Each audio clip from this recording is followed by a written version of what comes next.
c'est Vigilante et bienvenue pour un top 5 de mes animes préférés, animes que j'ai fini ou que j'ai découvert très récemment. Alors on commence ce top 5 tout de suite avec One Punch Man. Donc One Punch Man, succès de l'année 2016, un des succès, avec une histoire toute simple. À la base, donc One Punch Man s'appelle juste One, qui est un webcomics donc qui est publié sur internet, enfin un web manga même, publié sur internet, qui a été retravaillé et adapté par Madhouse en animé, qui donc reprend l'histoire de Saitama, jeune chômeur un petit peu dégoûté du monde dans lequel il vit, et qui un jour, suite à une altercation avec un crabe humanoïde, décide de devenir un super-héros et de protéger la veuve et l'orphelin. En fait, c'est un peu un chômeur qui un jour décide de devenir un super-héros, et le seul truc, c'est que il a un pouvoir qui est d'exploser tous ses ennemis avec un seul coup de poing. Ce qui du coup est un avantage indéniable, mais qui pour lui est un handicap incroyable parce que bah il peut pas se battre en fait, il met juste un coup et c'est terminé. Et du coup il est un peu dégoûté. Et en fait l'histoire de One Punch Man, c'est qu'on suit les aventures de ce mec-là, Saitama, qui au fur et à mesure des épisodes rencontre toujours des ennemis de plus en plus puissants. Euh, et on voit les autres héros se faire mais alors démonter ou alors qu'ils arrivent pas à surmonter les dangers qui les menacent. Et lui il arrive pépère, tranquille, il met une droite et c'est terminé. Enfin voilà quoi, c'est un peu une parodie de super-héros quoi, savoir un super-héros débilement surpuissant et en gros en un seul coup de poing tous les ennuis sont réglés quoi, mais je veux dire ça prend, on est complètement captivé par One Punch Man, on a vraiment envie de finir cet anime qui comporte que 13 épisodes, ce qui est pas plus mal parce que je trouve que 13 épisodes c'est pile la bonne longueur qu'il faut pour un truc comme One Punch Man, c'est-à-dire que c'est un bon concept mais si tu tires un peu trop sur la corde, ça va vite s'essouffler. Voilà, donc One Punch Man, cinquième position de ce top 5 des animes préférés. Ensuite, ensuite, on a Tokyo Ghoul. J'ai que la saison 2 en Blu-ray, parce que la 1, en fait, je l'ai vu par des moyens, tu connais les bails, hein. Mais du coup, voilà, ouais, j'ai que la 2 en Blu-ray. Tokyo Ghoul, j'ai vraiment adoré cet animé parce que je l'ai trouvé juste magique. Enfin, la première saison plus que la deuxième. La deuxième, je l'ai trouvé un petit peu en dessous. J'ai beaucoup préféré la première parce que la première, si vous voulez, c'est vraiment, il y a vraiment un aspect horrifique, glauque qui se dégage de cette série. Et c'est un peu une ambiance un peu oppressante, un peu crade, quand tu vois un petit peu la détresse du personnage principal, donc Ken Kaneki. Mais voilà quoi, la saison 1 a vraiment ce qu'il faut de d'intrigant, de gore, de pertinent, enfin la saison 1 apporte plein de thèmes intéressants et la saison 2 prend une direction totalement différente et d'après ce que j'ai compris ne suit pas du tout le manga. Du coup voilà quoi, moi j'ai trouvé que c'était une série plutôt cool puisque ça en fait ça montre un humain qui suite à un incident se retrouve avec des organes de ghoul à l'intérieur de lui, des ghouls qui sont des créatures qui dévorent les humains pour se nourrir tout simplement, et du coup cette personne se retrouve moitié humain, moitié ghoul et doit trouver sa place dans un monde qui le craint des deux côtés et le pourchasse des deux côtés. Donc ouais, c'est plutôt un bon animé, mais voilà quoi, c'est un animé très très gore et très violent, donc pas à mettre entre toutes les mains, enfin, du moins pas les yeux des plus jeunes.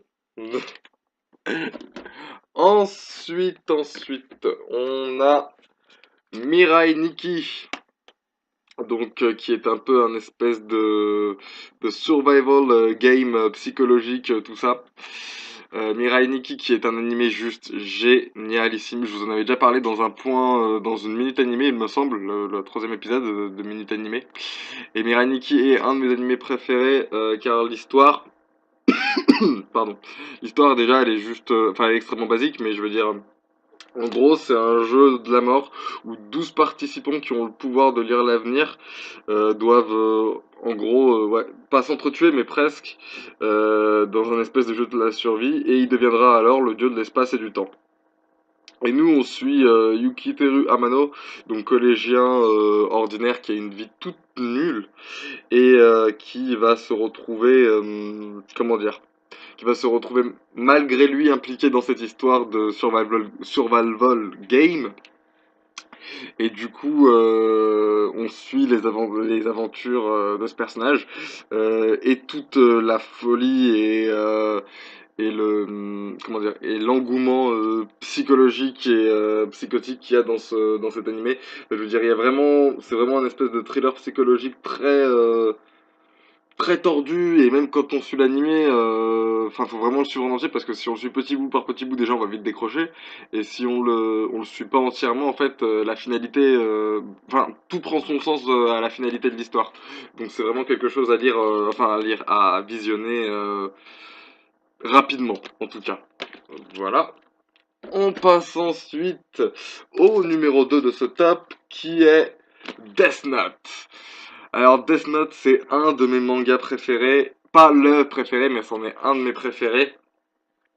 J'adore vraiment cet animé, aussi bien l'animé que le manga. Alors là, par contre, j'ai vraiment toute une collection de Death Note. J'ai même les deux films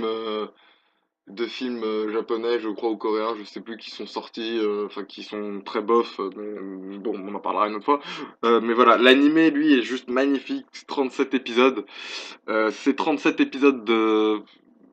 Allez, à la limite, il y en a un qui est pas très intéressant, mais je veux dire, les 36 autres, c'est que du bonheur. C'est une intrigue conçue. On peut tellement... Enfin, moi déjà, je me refais la série en boucle parce que j'adore vraiment cette série. Et puis, je veux dire, l'intrigue est tellement intéressante, tellement bien ficelée, il y a tellement de tensions, d'enjeux, de retournements de situation, d'espèces de duels psychologiques entre les deux protagonistes de l'histoire, qui sont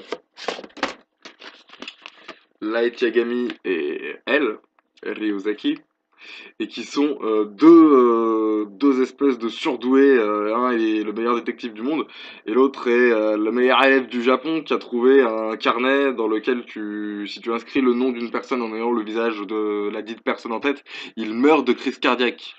Et il s'en sert pour exterminer les criminels qui, selon lui, pourrissent le monde.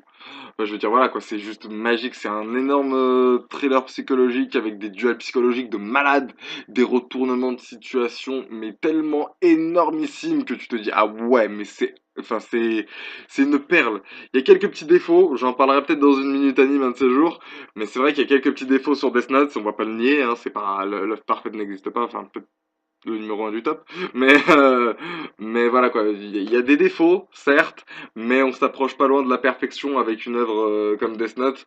Et je vous en parlerai peut-être sûrement dans un futur Minute Anime. Voilà.